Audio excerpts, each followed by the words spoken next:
Welcome back to Queen's Mindset. If this is your first time joining us, welcome, welcome, welcome, welcome. We are so happy to have you here with us because guess what? We have another powerful lady to share with you again tonight. But before we get into it, I want you to do me a small favor. Just go right ahead and just click that subscribe button just down below your screen and make sure that you're subscribed to this channel, like, share, and make sure you comment. So let's head right into it. So tonight, we're going to be talking to the lovely Jewelle. Yes, a gem. We're going to be talking to Jewelle tonight, and she's going to be sharing her powerful story with us. But Jewelle, before we get into your story, I want you to tell us, who is Jewelle? Well, good night to all of you who are viewing this. It's really great to be here. Thank you so much for having me on, Kamisha. And I want to say that I am an author, I am a speaker, I'm also a wife and a mom, and I am the founder of the Precious Project, which is a online resource that helps to bring women to their identity, their worth, and their value in Christ. I am also the co-founder of the Rescue Foundation. I partner with my husband to co-found that organization, a community service organization, and that deals with food security as well as ensuring that there's adequate provision for crisis response. So that's a little bit about me.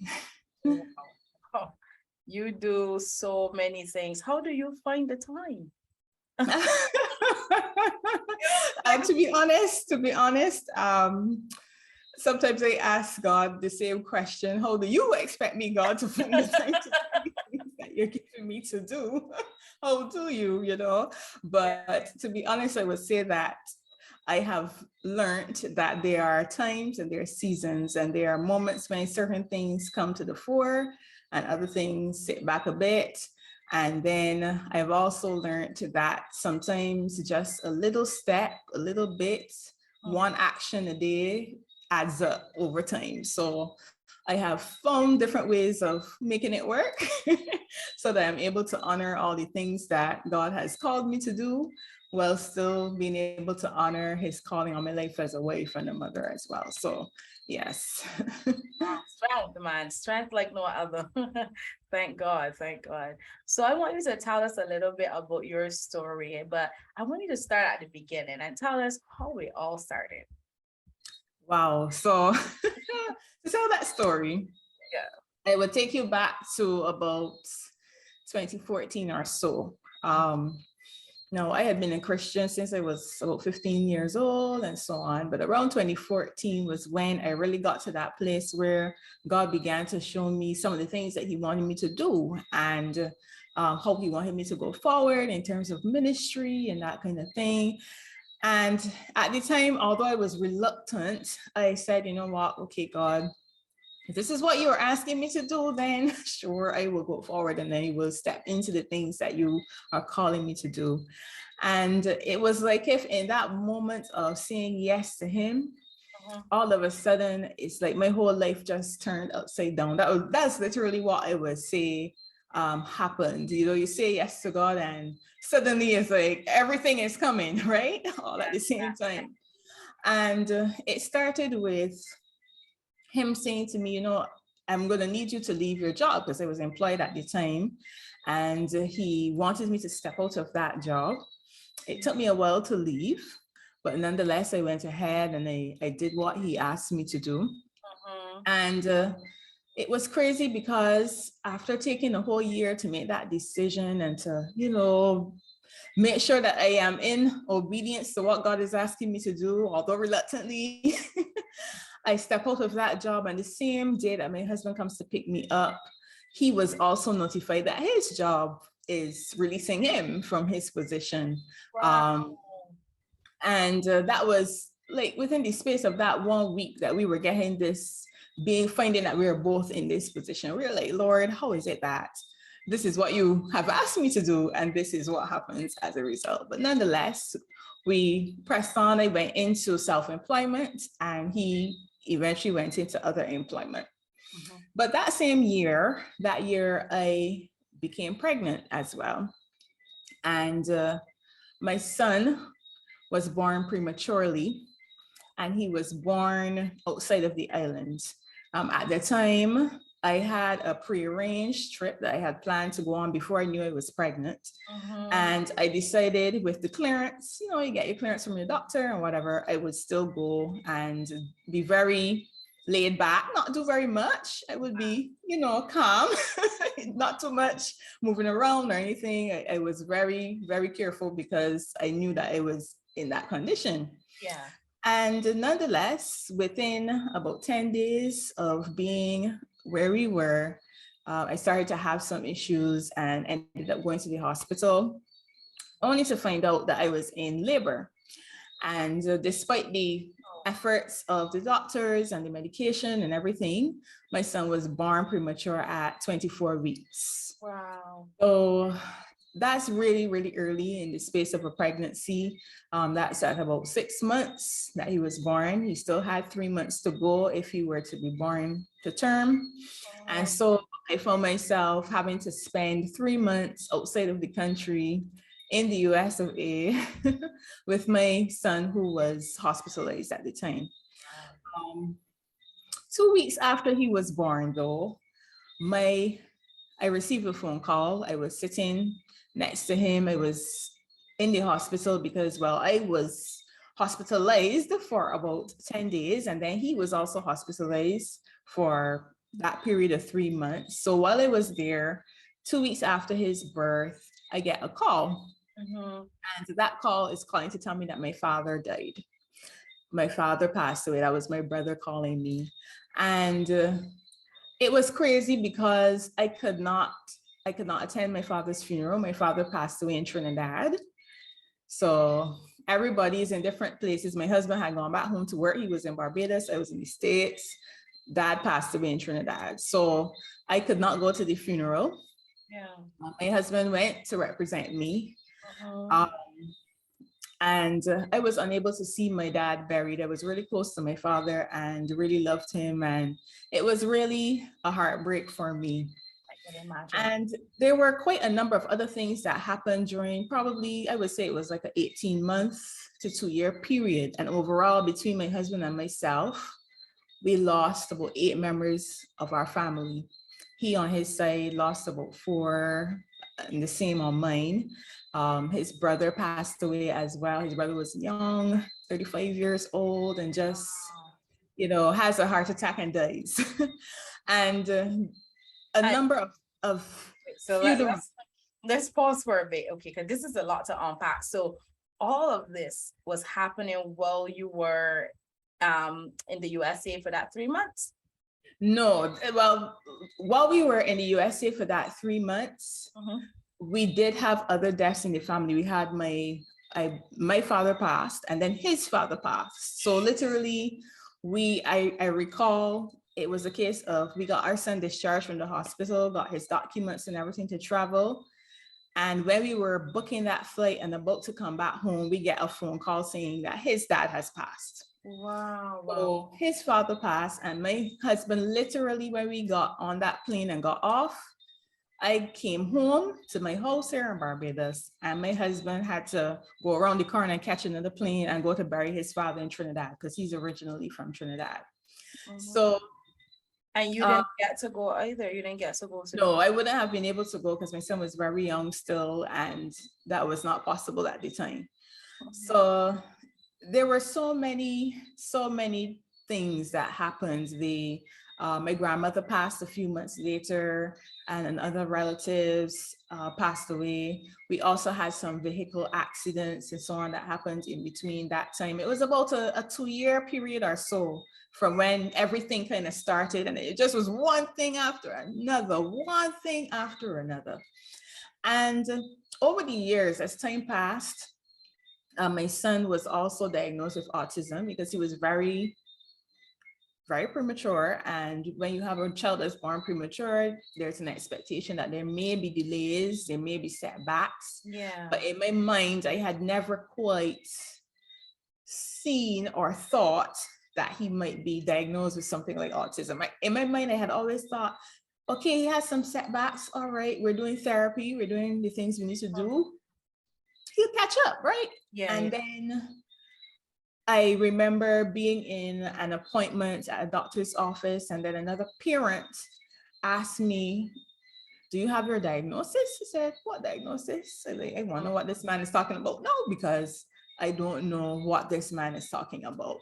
Yeah. And he says, autism. I said, autism? That was the furthest thing from my mind. And then he begins to explain, I observe certain things as your son is moving around and so on. And it really reminds me of my son, who was also diagnosed with autism and that kind of thing. And, we did the relevant checks and had him assessed and so on.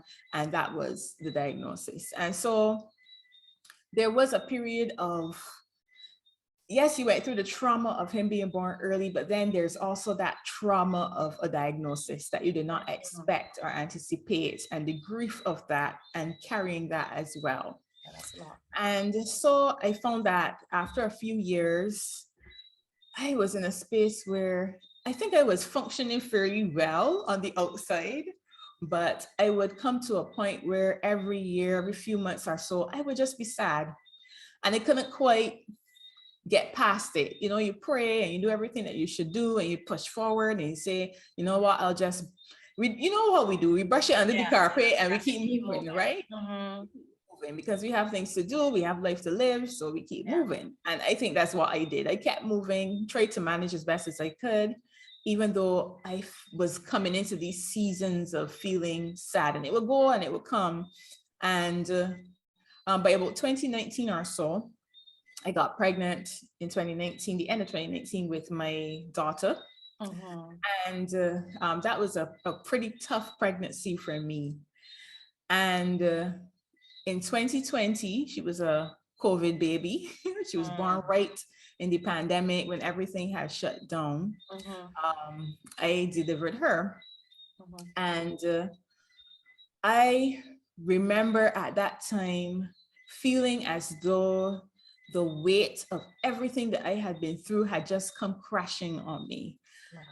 I think the pressure of the pregnancy, the hormonal changes that you go through and experience, and all of that combined with everything that I had been through, but yet had not quite processed or overcome, it really felt like it was crashing on me. And I felt like I was in a position where I was struggling to cope and to adjust to life now as a mother of two.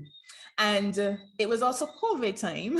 And during that time, it was, because my mom was not able to come.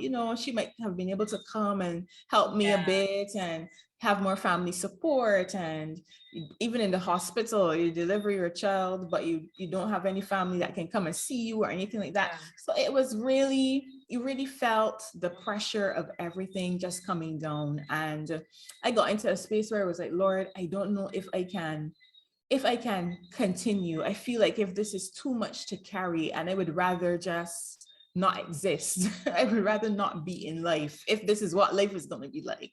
Yes. I came to a point where he really began to speak to me concerning where I was. And he spoke to me through other people. He spoke to me through my own devotional time.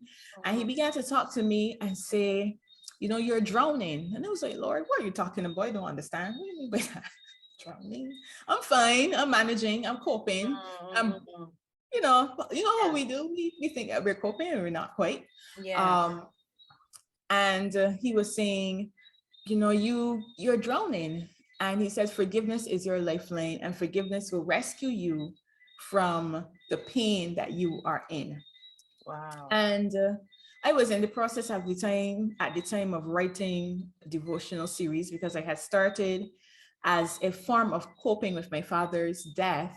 The Lord had led me to start journaling and writing. And as I wrote, then he began to ask me to share what I was writing. So I had been sharing devotionals from about 2018 with women via WhatsApp, social media, and so on. And during that time, I was writing a devotional on Psalm 23, which talks about the fact that He is our shepherd, and that even though we walk through the valley of the shadow of death, we will Yes, fear no evil because he that's is right. with us. And that was the scripture that he really brought me to help bring me through that time. And he Mhm. led me to write a devotional series called Rescue Me, the Lifeline of Forgiveness, which is now also the name of my first published book. And the book is based on that devotional. And during that writing and that process, he took me through that process of the lifeline of forgiving him, the lifeline of forgiving myself, the lifeline of forgiving others. Those were the three lifelines of forgiveness that he led me to explore in that devotional and eventually in the book when it was written. And I have to give glory and honor to God for bringing me through, Indeed, indeed. for bringing me through. Mhm. He's just so good. He's just so merciful. He's just so kind and so loving. And I am sometimes in awe at how he meets us right where we are Mhm. and brings solutions and speaks Yeah. right to what we need. And so that is my story. Wow. So let's just go back just a bit because I want to unpack some things. Let's start back from, when you found out that you were pregnant. At that time, were you planning to have a child, or was it that it just, it kind of happened? The second child in 2019, that was not a plan. Mhm. But the first one you had planned that one. The first one was more of a plan than the second one. That's what they would say. Okay. Okay. Yeah, but the second one, that wasn't really a plan. And I found myself kind of in a position of having to even release some of my work and so on because the pregnancy was quite challenging. Yeah. And and the Lord was like, you're gonna have to kind of slow down a bit for the time of this Mhm. pregnancy. So yeah, that was not a plan. Okay. So now that you found out, okay, hey, I have a child on the way. But yeah, you said you had a trip and you don't still wanted to go on the trip. You got the clearance, you got there and everything. Was this like a girl's trip or this was like a trip with you and your husband? No, initially I had planned to travel for work because Okay. I'm self-employed and I Mm. wanted to attend a conference that would help to kind of forward my learning as it related to what I do. Mhm. And I had planned to attend, and then I got the news that I was pregnant that year around, I think that was about 2015, April, May-ish. Mhm. And despite that, I said, okay, you know what? I'm gonna still go. I'll just use the opportunity to maybe get some baby stuff and Yeah. and but just relax and have a little baby moon. So my Mhm. husband and he accompanied me. Mhm. Anyway, it was originally supposed to be a professional trip, but Yeah, then we decided to turn it into a baby moon, and that's how that went. kind of thing. Yeah. Okay. So now you found out, okay, hey, I am going into labor. So now you're having to go. And how was that process for you financially? Could you afford it? Because sometimes I know sometimes we can't afford things, but we try to afford them. But how was that financially for you? Because you said you were self-employed, you had other things that you were working on too as well. How was that? Yeah. God is really good, All right. and his mercies, he always shows up. Yeah. And luckily for me, because of the law in the state that I was in, Mm-hmm. I was not a United States Citizen. resident or national, Mm-hmm. but the law covered me for that particular incident because it was an emergency situation. It was not planned, anything like that. Mm-hmm. And I did not have to pay. So I did not have to pay for medical care. Wow. Even in terms of transportation to and from the hospital after my son was born, I was kind of trying to figure out, Lord, how am I going to get back and forth to the hospital? Because where I was staying was quite a while away, and there was no direct route of transportation from the house where I was living at Mm-hmm. the time, staying at the time, to the hospital. Mm-hmm. It was a little complicated to get onto the train route and all kind of stuff. So I was like, Lord, how am I getting back and forth to this hospital? And then I think it's one of the hospital administrators, I remember a day she came and she said, do you know that there is transportation provided for persons who may have patients and so on in the hospital that you need to come and visit, and especially in a situation like this where you've had an emergency and you're not in your country, just call this number and see what can be done. And when I called, they told me yes, that they was provided transportation, and a taxi came and picked me up every day when I would request the time that I wanted it.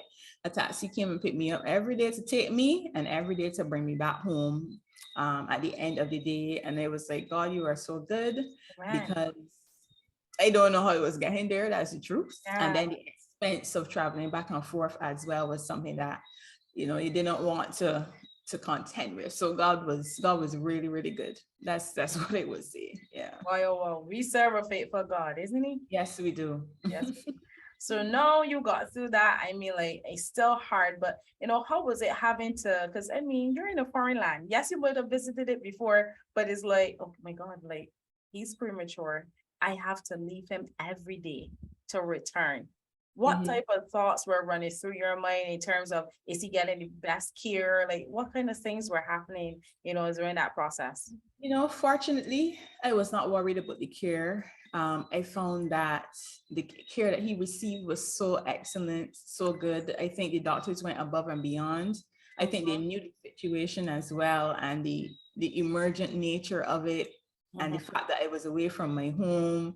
I think all of that kind of led to the type of care being even above the standard I had expected. It was above and beyond, to be honest. So I did not really worry about his care.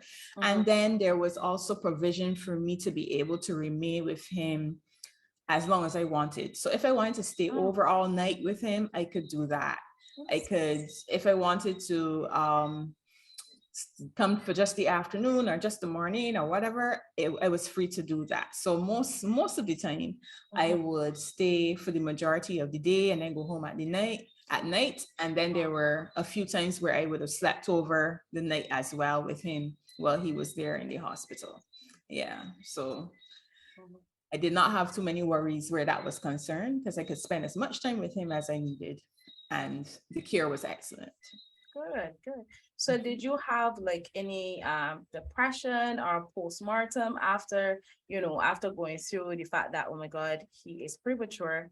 And now on top of that, in the midst of me being here, just 10 days after my dad died, and what was happening in during that time, with the two of those incidents colliding? Yeah, it was rough. It was from an emotional standpoint, it was rough, because it was like, God, I don't understand what this is about, but I can say that I do recall during that time experiencing a level of peace from God, a level of I think it's spiritual joy during that time as well.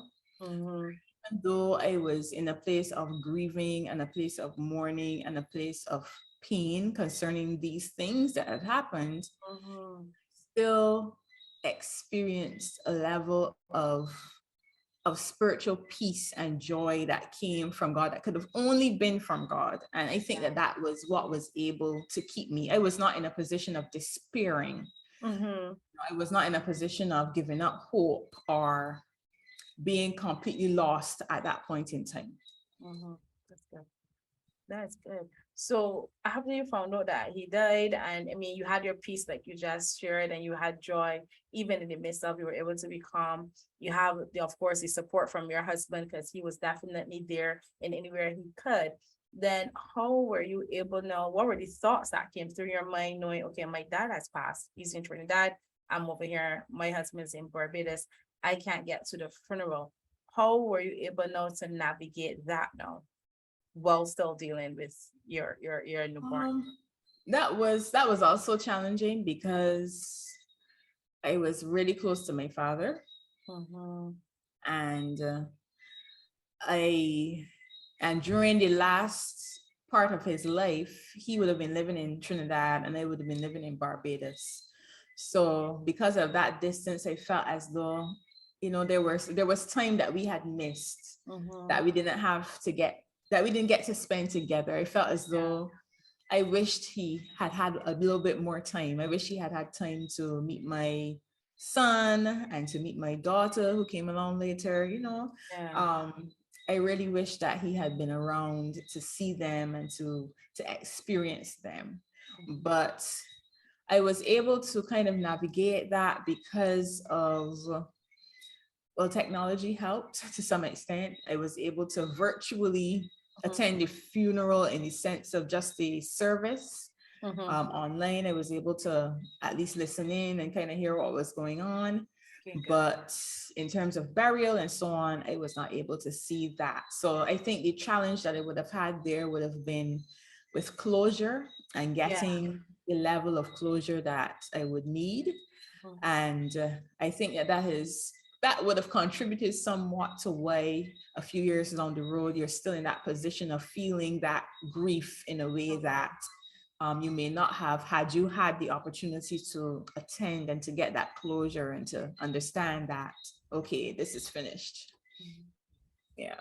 So did you get the closure, or did you get the opportunity? Yes. Yeah, I would say so. Eventually, over time, I believe that God would have done his work and that I would have been able to come to a place of closure, a place of acceptance and a place of understanding, okay, my dad has passed, and even though I miss him and I love him, I understand that he's not here, and now I have to find a way to move forward and to live on.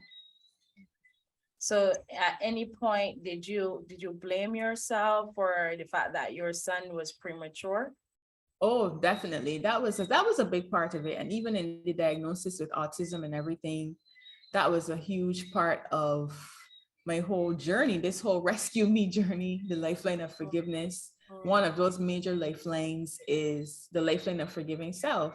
Yeah. And for me, I carried so much regret and, I felt like I was to blame, a lot of self-judgment. I felt like it was me. If I had not traveled, if I had not done this or done that, then it would never happened, and he wouldn't have been born premature, and he wouldn't have had autism and all these things.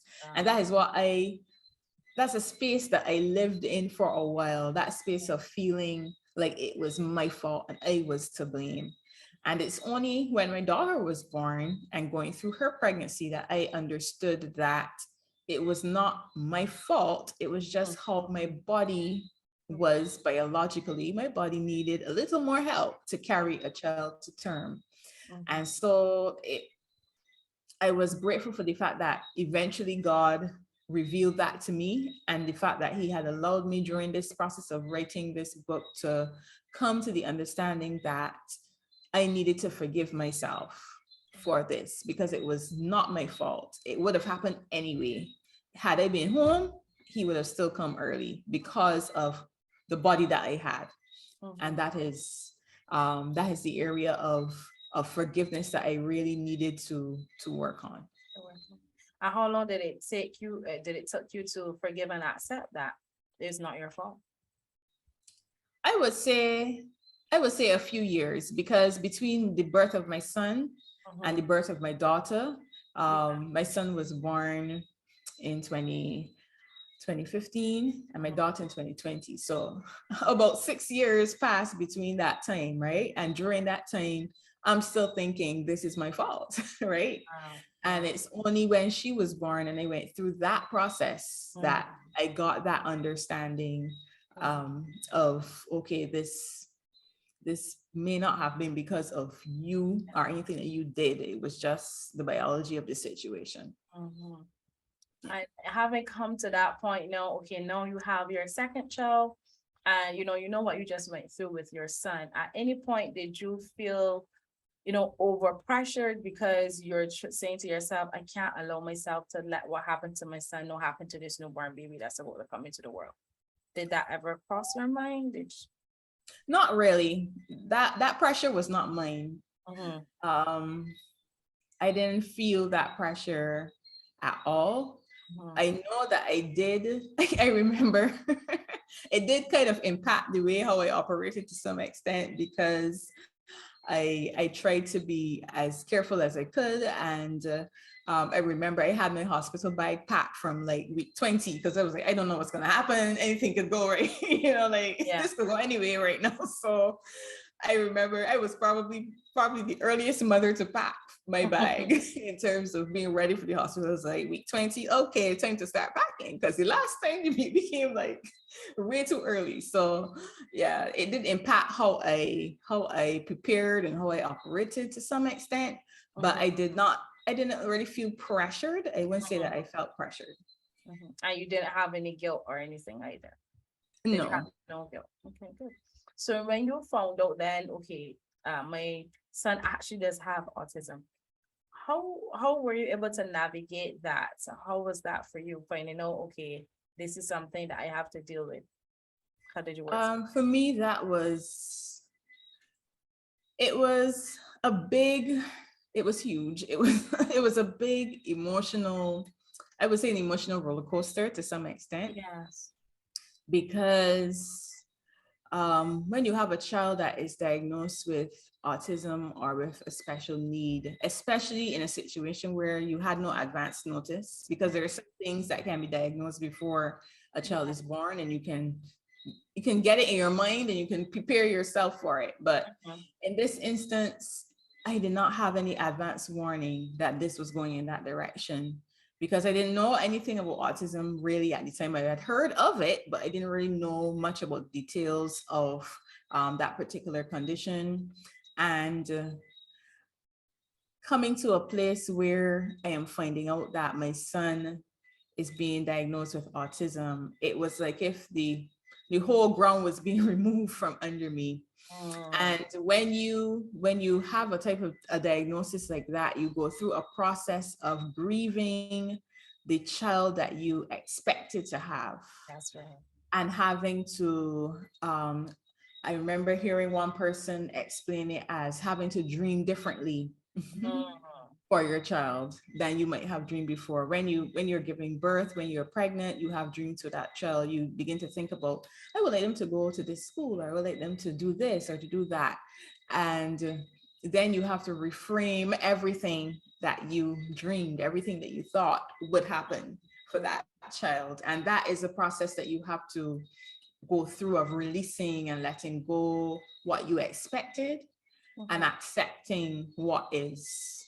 And that definitely was an emotional roller coaster. And I think that from time to time, there are still moments where it's not as acute right now, but there are times as he grows, there are times where, as he interacts with the world, as he goes to school, as he moves around, when you're faced with different issues or situations, sometimes it comes back to you and you're like, Lord, you feel that pain from time to time, because here it is that you're operating in a way that is not quite not the same as everybody else's experience. It's a different experience, it's a unique experience, and it's an experience that sometimes others don't quite understand. And that interaction with the world that is where that pain sometimes would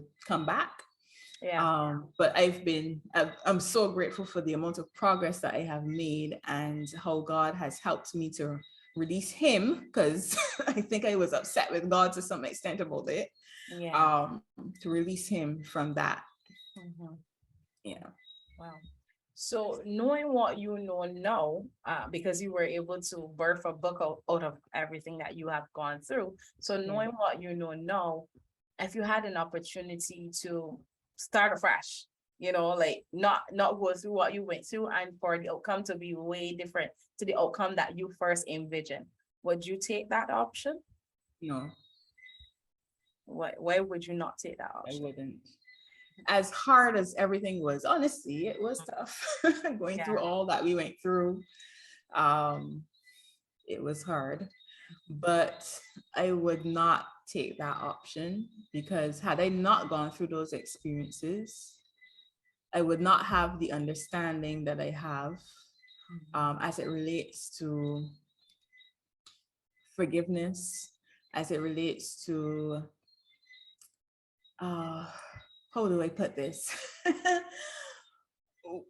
When there is an assignment that God has given to me as an individual. There is a calling that he has led me into. There are roads that I must take. There are people that I must minister to. And had I not gone through all that I went through, I would not be in a position to share in the way that I can share to help somebody else. I would not be in a position to function in the ministries that he has called me to function in. I don't think it would be as effective. I don't think it would be as impactful without the experience. Because without the experience, then it's just head knowledge. It's just something that I know of, but I have not experienced for myself. And that ability to experience things and to go through things, I think that has so much value.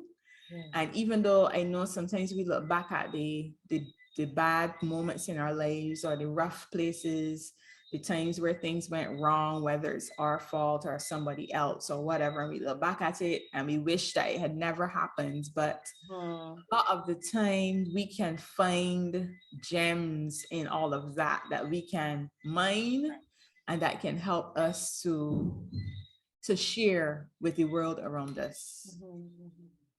Yeah. So you mentioned earlier that, God said there are some things that you need to, to forgive and let go. What were those things that you had to forgive? For sure, I had to forgive God.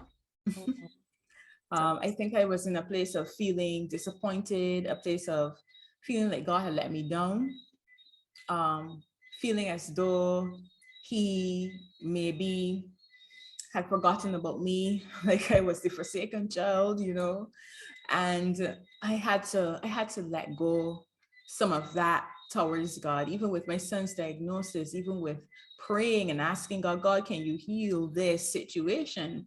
And feeling that he had not answered my prayer, feeling like I had been praying and I had been crying out and I had been begging him to move on my behalf, and yet still this remains. And so I had gone through that disappointment, and I felt like I had to forgive God. That was the first area. And then there was also having to forgive myself, which we spoke about a little bit earlier, having to release some of that judgment, some of that shame, some of that regret that I would have held within my heart. And that was not just in relation to this, but in relation to other areas of my life as well. And then there's the forgiveness of others. And what God showed me is that, yes, there were things that had happened more recently that I needed to forgive others for, but he took me back to my childhood, to experiences that I had in my younger years, when I was 5 and 6 and 7 that had impacted and shaped the way that I showed up in the world, that impact how I interact with others, that affect me in the areas of maybe sometimes there's certain self-doubt, there is certain insecurities and so on that are connected to past traumas. So God really took me through a process of unrooting all of the past traumas, all the things that I've been through, and showing me how forgiveness can help me to address some of these things. Because sometimes you may not feel that pain right now of that thing that happened 30 years ago. You may have gone over that or thought you got over it. That's right. But then that thing is still shaping how you behave, how you operate, how you interact with other people, how you turn up for his assignments and appointments that he gives you, how you show up there. That all has to do with the background that you have had and the things that you've been through. And even though you don't feel the pain now, there was pain at some point in time that may still need to be healed and that may still need to be addressed. So he took me through all of that and showed me those areas of forgiveness, forgiving God, forgiving myself, and forgiving others. good. That's really good. Listen, guys, I hope you are taking notes because as she just shared, as Joel just shared, forgiveness is the key. It's not for the person, it's for you. It's really for you. So we're coming close to end, but I have to ask, outside of God, having God there to, to support you, to help you build that spiritual joy and, be able to be calm and work through the process. Who was your strongest support? Yes, I would say I have a few friends who prayed me through some of this. I also, my husband, he would have also been a really strong support. Yeah. And some of my family as well, my mother and my brother were also sources of support as well. I really, really do. I really do thank all of those family and friends who would have been there for me through everything that I went through. Yeah. And at any point, because of course I'm hearing from your end, your story and how you dealt with it. And I'm sure your husband, he had his he has his own experience. Did you both as a couple, did you get counseling or did you do therapy or anything like that? Yes, definitely. I did therapy as a part of my recovery. Also, because the practical side of things is important. Yes, we have the spiritual side and we pray and God reveals things to us. He shows us through his word and he takes us through a process of healing and that intimate time with him. But there were also the practical aspects like the counseling and so on, the journaling that would have helped as well. So definitely I did do that and that was very helpful. And would you say that this, the experience that you had with, all the various situations that you encountered, did it help to strengthen your marriage or did they affect your marriage at some point where you guys became a bit distant? For us, I think it helped to strengthen it progressively over time. I think that yes, you have your times when you go through your difficult moments in your marriage relationship and so on. But I really think that a lot of what we went through, I think it brought us closer together rather than driving us apart. Good. And I think my husband would agree with me on that as well, that some of the things that we've been through because of the nature of it and I guess the uniqueness of our experience. Yeah. It was us in that together and at some moments and nobody else, So I think that in many instances, some of the things that we went through helped to connect us more rather than bring us apart. That's good. And finally, I really want to ask, what would be your advice to someone who is watching us right now and they're in the similar situation as where you were? What would be your advice to that person? I would say to them that there is grace. His grace is sufficient, is what is coming to me. And I know we say that a lot in Christian circles, and it sounds kind of boring and said over and over again, his grace is sufficient. But I really, really believe that God can handle our anger. He can handle our disappointment. He can handle our regrets. He can handle our shame. He can handle our embarrassment. He can handle all those emotional issues, all of the pain, all of it. He can handle it. He can carry it. And sometimes we do not allow him to do so. Sometimes we do not access that grace. We sometimes think that God cannot deal with or does not want to hear certain parts of what we are going through and what we are experiencing. But the truth is that he wants to hear all of it. He wants all of it to be open to him. And if we don't uncover it to him, if we don't open, although he already knows, but we ourselves have to come to that place where we can come before him and say, God, look at all of these pieces. I need you to help repair this piece as well as that piece and that other piece over there, and not keep back some because we think that it's too much for God or God isn't interested in that part. God isn't interested in my anger towards him. He isn't interested in my shame concerning things that happen, So his grace is sufficient. He can handle it. That's the truth.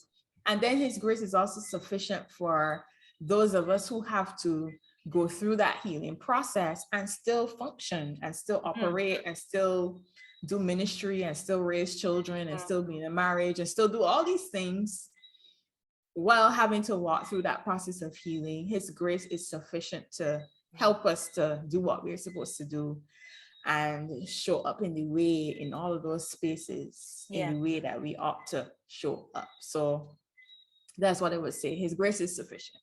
Yes, well said.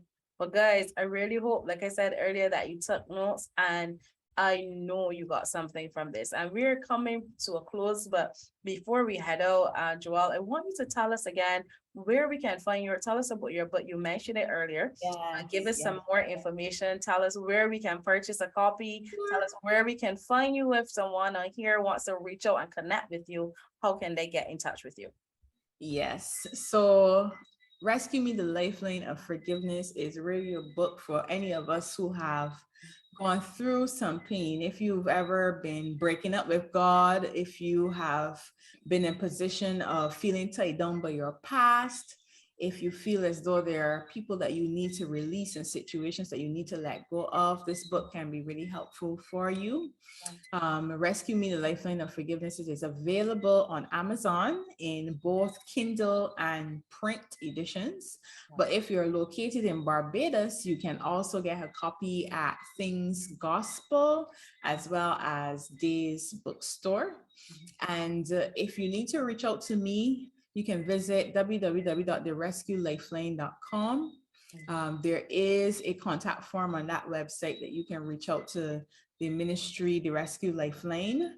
And I also wanted to give the listeners, if I can, Kamisha, I wanted to offer them a free gift, which is called the Forgiveness Fast. So if you go to the same website, www.therescuelifeline.com, and you go up to the top, there's a tab called the Forgiveness Fast. And if you click on that, you can enter your email and you can get access to a 14-day time of prayer and fasting. It's a PDF download, a free PDF. And there are also videos that would have been recorded during the time when I launched the book. As a book launch event, I did a 14-day online event called the Forgiveness Fast. So you can get the recordings of the Forgiveness Fast as well as a free PDF download for those who are interested in accessing that. And those are based on Rescue Me, the Lifeline of Forgiveness. Good. Wow, perfect. And tell us a little bit more about your ministry. Just give us a little bit more insight, because I'm sure you just piqued an interest there and people are like, ooh, what is that about? Tell us about it. Okay, all right. So the rescuelifeline.com is the home of all things rescue, coming out of this book. This book actually has a lot of children, I would say. So there is Rescue Me, the Lifeline of Forgiveness. There's Rescue Us, which is a video devotional series that my husband and I did together.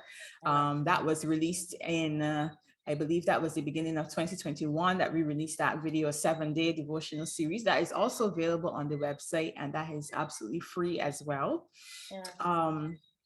And we also have there the Rescue Podcast, which is a limited podcast that we did. I think we did about 5 or 6 episodes, just a limited series concerning some of the themes coming out from the need to rescue and the need for forgiveness, also dealing with crisis situations and so on. So those are of interest if persons would like to listen to those. They're there on the website as well.